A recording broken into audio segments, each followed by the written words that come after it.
वेदिकेरा YouTube channel पर आप सभी का स्वागत है। आज हम भारत की सांस्कृतिक विरासत के एक बेहद खूबसूरत एक बहुत जीवंत पहलू पर गहराई से बात करने वाले हैं। हाँ, भारत के शास्त्रीय नृत्य। बिल्कुल।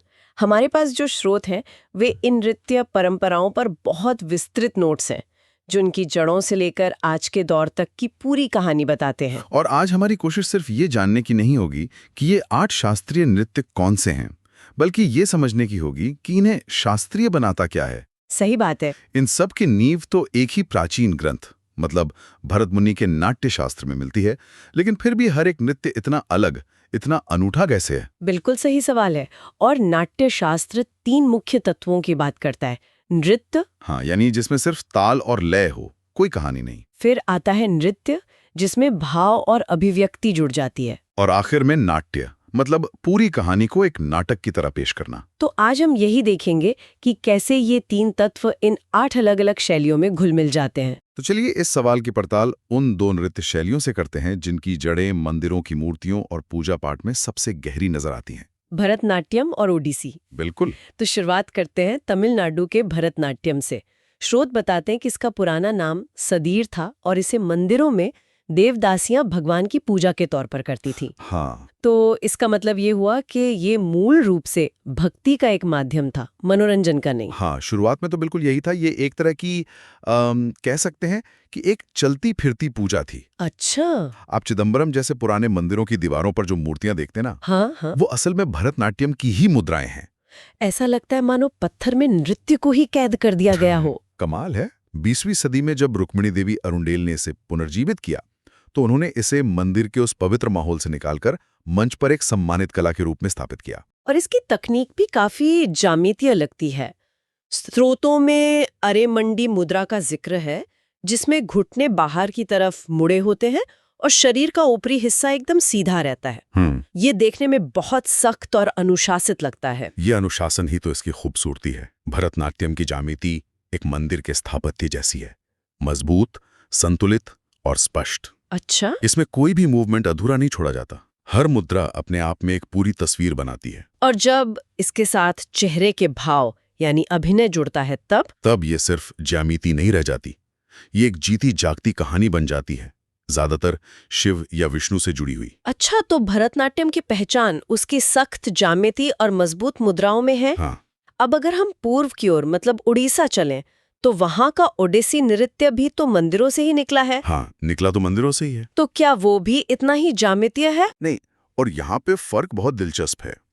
ओडिसी की जड़ें भी मंदिरों में हैं, खासकर कोणार्क के सूर्य मंदिर में, जहाँ की मूर्तियां इसकी प्रेरणा है।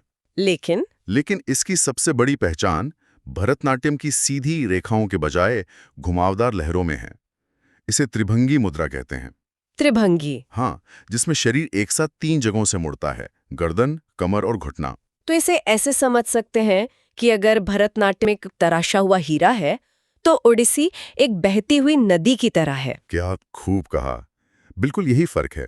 वो त्रिभंगी मुद्रा पत्थर की मूर्ति में भी गति और प्रवाह का एहसास कराती है। बहुत लावण्यमयी और कोमल शैली है ये। और इसे कौन करता था? पहले इसे मंदिरों में महारी करती थी और बाद में युवा लड़के, जिन्हें गोटिपुआ कहा जाता था, महिला का वेश धरकर इसे प्रस्तुत करने लगे। अच्छा। आजादी के बाद केलुचरण महापात्र जैसे महान गुरुओं ने इसे आज का ये रूप दिया।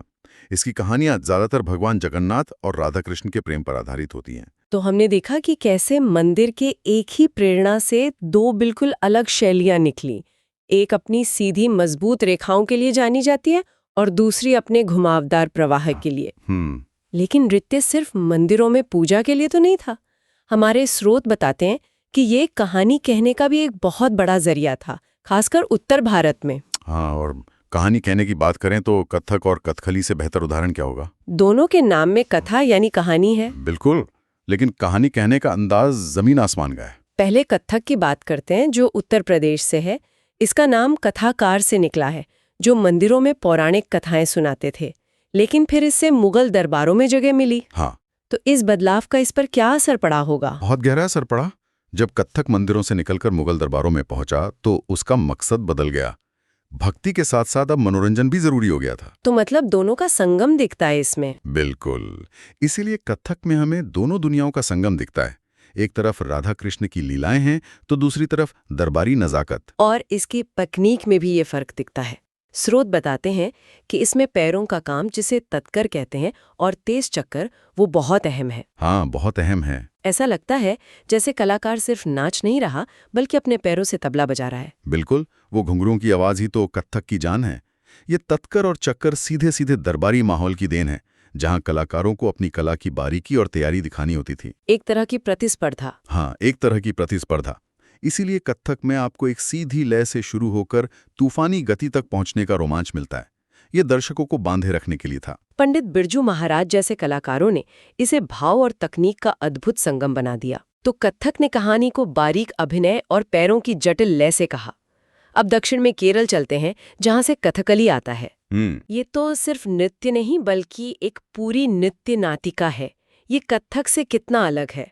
ये कहानी कहने का एक बिल्कुल दूसरा छोर है। कत्थक में नजाकत और बारीकी है, तो कथकली में भव्यता और नाटकीयता। मतलब एक तरह का थिएटर। हाँ, एक तरह का म्यूजिकल थिएटर है, लेकिन बिना संवाद के। कलाकार कुछ बोलते नहीं, उनकी आंखें, भौएं और हाथों की मुद्राएं ही पूरी कहानी कह देती हैं। और उनका मेकअप, स्रोतों में जिक्र है कि चुट्टी नाम का मेकअप करने में ही कई घंटे लग जाते हैं। वो हरे, लाल, काले रंग के चेहरे, हाँ, वो किरदारों को इंसान से कहीं ज्यादा एक सुपर हीरो जैसा बना देते हैं। हाँ, वो मेकअप ही उनकी पहचान है। हरा रंग अच्छे सात्विक किरदारों के लिए, जैसे कि अर्जुन या राम। अच्छा। लाल रंग बुराई और गुस्से के लिए। ये एक विजुअल भाषा है। पारंपरिक रूप से इसे सिर्फ पुरुष ही करते थे, यहाँ तक कि स्त्री पात्रों की भूमिका भी। और कहानियां रामायण और महाभारत जैसे महाकाव्यों से ली जाती हैं, इसलिए हर चीज बहुत भव्य और बड़े पैमाने पर होती है। इसमें चेहरे के 9 रस या 9 भावों का प्रदर्शन अपने चरम पर होता है। कितना दिलचस्प है। एक ही शब्द कथा से निकले 2 नृत्य, लेकिन एक दरबार की बारीकियों को समेटे हुए और दूसरा महाकाव्यों की भव्यता को। सही बात है। अब केरल में ही एक और नृत्य है, मोहिनी अट्टम। उसका नाम तो बहुत आकर्षक है, मोहिनी का नृत्य। जी, और ये कथकली की नाटकीयता और पुरुष ऊर्जा के बिल्कुल विपरीत है। मोहिनी अट्टम पूरी तरह से एक स्त्री नृत्य शैली है। अच्छा। इसमें लास्य यानी कोमलता और श्रृंगार की प्रधानता है। इसकी गतियां कथकली की तरह जोरदार नहीं और न ही भरतनाट्यम की तरह सख्त हैं। वे गोलाकार और बहुत ही तरल होती हैं, जैसे पानी पर कोई तैर रहा हो। स्रोतों में इसकी वेशभूषा का भी जिक्र है, सफेद साड़ी जिस पर सुनहरा किनारा हो। ये बहुत सादा लेकिन सुंदर लगता है। हाँ, तो इसकी कहानियां भी उतनी ही कोमल होती हैं। इसमें ज्यादातर प्रेम और भक्ति के विषय होते हैं, जो स्त्री मन की भावनाओं को दर्शाते हैं। इसे भगवान विष्णु के मोहिनी अवतार से जोड़ते हैं ना? बिल्कुल। जो अपनी सुंदरता से असुरों को मोहित कर लेते हैं। तो इसमें कोमलता और आकर्षण मुख्य भाव हैं।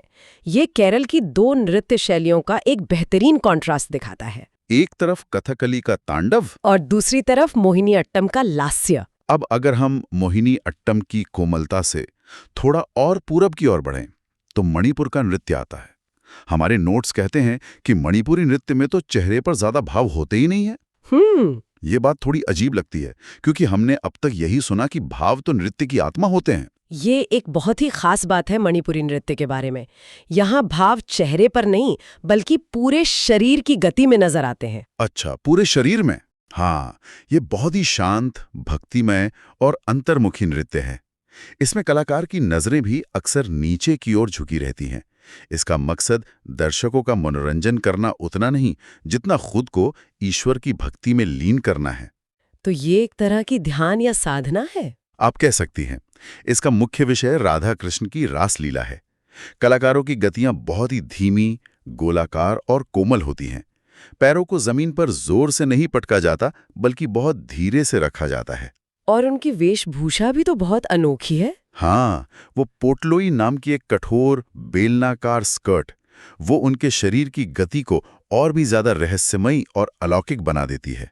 झावेरी बहनें इसका एक बहुत बड़ा नाम है। अब तक हमने जितनी भी शैलियों की बात की, उनमें एक बात आम है, वे या तो नृत्य हैं या नृत्य नाटिका। लेकिन आंध्र प्रदेश का कुचिपुड़ी वो इन दोनों का मिश्रण लगता है। हाँ, स्रोत बताते हैं कि इसकी शुरुआत कुचिपुड़ी नाम के एक गांव में हुई थी, जहां पुरुष ब्राह्मण इसे प्रस्तुत करते थे। ये बिल्कुल सही है। कुचिपुड़ी की खासियत ही यही है कि इसमें नृत्य, नृत्य और नाट्य तीनों का संतुलन है। ये भरतनाट्यम की तरह ऊर्जावान है, लेकिन कथकली की तरह नाटकीय भी। और जो चीज इसे सबसे अलग करती है वो है इसमें संवाद का होना। कलाकार कभी-कभी नृत्य करते हुए गाते भी हैं और बोलते भी हैं। और वो तरंगम वाला हिस्सा तो बहुत मशहूर है, हाँ हाँ, जिसमें कलाकार पीतल की थाली के किनारों पर खड़े होकर नाचता है और सिर पर पानी से भरा लोटा भी संतुलित करता है। ये तो कलाबाजी जैसा लगता है। ये सिर्फ कलाबाजी नहीं, बल्कि लय और संतुलन पर उनके असाधारण नियंत्रण का प्रदर्शन है। ये कुचिपुड़ी की एक पहचान बन गया है। अच्छा। शुरुआत में सिद्धेंद्र योगी के भामा कलापम जैसी नृत्य नाटिकाएं ही होती थीं, लेकिन बाद में वेम्पति चिन्ना सत्यम जैसे गुरुओं ने इसे एकल प्रदर्शन के लायक बनाया और इसे एक नई पहचान दी। तो अब हम अपनी सूची के आखिरी नृत्य पर आते हैं, जो असम से है, सत्रिया। इसे तो शास्त्रीय नृत्य का दर्जा काफी बाद में मिला है ना? हाँ, साल 2000 में। इसकी क्या कहानी? इसकी कहानी बहुत ही आध्यात्मिक है। इसकी शुरुआत 15वीं सदी के महान संत श्रीमंत शंकरदेव ने असम के सत्र यानी वैष्णव मठों में की थी। मठों में? हाँ, ये मूल रूप से अंकिया नाट नाम के नाटकों का हिस्सा था और इसे सिर्फ पुरुष भिक्षु ही भगवान कृष्ण की भक्ति में करते थे। ये कभी भी मंच पर प्रदर्शन के लिए नहीं बना था, ये पूजा का ही एक अंग था। तो इसे मठों से बाहर निकालकर एक शास्त्रीय नृत्य के रूप में स्थापित करने की यात्रा कैसी रही होगी? ये काफी चुनौतीपूर्ण था। कई दशकों तक ये मठों की दीवारों के भीतर ही सीमित रहा, लेकिन गुरु जतिन गोस्वामी जैसे लोगों के प्रयासों से इसे धीरे धीरे पहचान मिली। और इसकी तकनीक? इसकी गतियां बहुत ऊर्जावान और पौरुष से भरी होती हैं, लेकिन इसका मूल भाव हमेशा भक्ति ही रहता है। इसमें शंकरदेव द्वारा रचित संगीत बोरगीत का इस्तेमाल होता है। इसका शास्त्रीय नृत्य के रूप में स्वीकार किया जाना ये दिखाता है कि हमारी शास्त्रीय की परिभाषा कितनी गतिशील है। तो आज हमने जो ये पूरी यात्रा की, उससे ये तो साफ है कि हर नृत्य शैली सिर्फ पौराणिक कथाएं ही नहीं कहती, बल्कि अपने क्षेत्र की मिट्टी, वहाँ के लोगों और इतिहास की कहानी भी कहती है। बिल्कुल। मंदिरों की पूजा से लेकर शाही दरबारों के मनोरंजन तक और फिर आज दुनिया भर के मंचों तक, इनका सफर कमाल का है। बिल्कुल, और ये देखना कितना आकर्षक है कि नाट्यशास्त्र जैसे एक ही मूल ग्रंथ से निकलकर भी हर नृत्य ने अपनी अलग पहचान, अपनी अलग वेशभूषा, अपना अलग संगीत विकसित कर लिया। ये भारत की अनेकता में एकता का सबसे खूबसूरत उदाहरण है। सही कहा। इन स्रोतों से गुजरते हुए एक आखिरी सवाल मन में रह जाता है। जैसा हमने देखा कि सत्रिया नृत्यों को साल 2000 में शास्त्रीय का दर्जा मिला, ये एक जरूरी सवाल खड़ा करता है। आखिर किसी कला को शास्त्रीय या क्लासिकल बनाता क्या है? क्या उसकी प्राचीनता, उसके नियमों का बंधा होना, या फिर सरकार या अकेडमियों से मिली आधिकारिक मान्यता? सोचने वाली बात है। और क्या भारत में आज भी ऐसी कई क्षेत्रीय परंपराएं मौजूद हैं जो भविष्य में शास्त्रीय कहलाने के हकदार हो सकती हैं? ये सोचने वाली बात है। इसी विचार के साथ हम आज की ये चर्चा यहीं समाप्त करते हैं। वैदिक एरा YouTube चैनल पर इस चर्चा को सुनने के लिए आप सबका बहुत बहुत धन्यवाद।